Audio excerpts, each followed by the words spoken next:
Assalamualaikum warahmatullahi wabarakatuh. Dipuntepangaken nami kula Eni Haryati saking mahasiswa semester gangsal PAI reguler. Wonten video punika kula badhe njelasaken makalah ingkang punika judulipun Kalih Guna Jawa ke Indonesia ing Komunikasi Keluarga ing Sleman.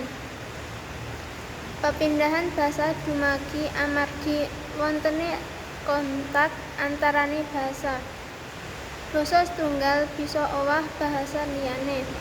Kabupaten Sleman mujudake salah sawijining sentra ekonomi lan pendidikan kang nduweni tingkat keragaman lan pertumbuhan kang dhuwur, sehingga rentan banget marang owah-owah basa.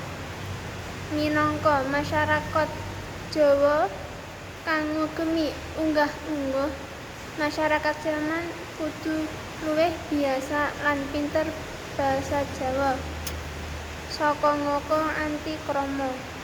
Nanging basa Indonesia asring digunakaken minangka basa ibu sajroning komunikasi ing lingkungan keluarga.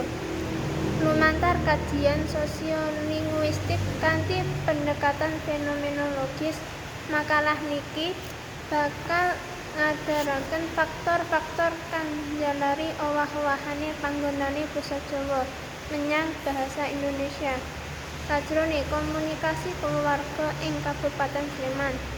Populasi ing panliten iki ya iku sedaya keluarga kang manggon wonten Kabupaten Sleman. Sampel penelitian dipendhet kanthi acak.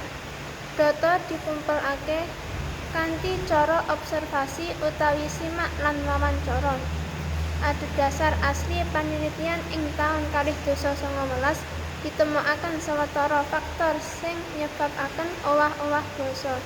Ing antaranipun tingkat pendidikan keluarga, pemilihan basa sing lugas lan sopan ing keluarga, umur keluarga, sosial keluarga, kurang sinau basa Jawa kang damel keluarga, papan panggonan keluarga, lan sikap keluarga marang basa.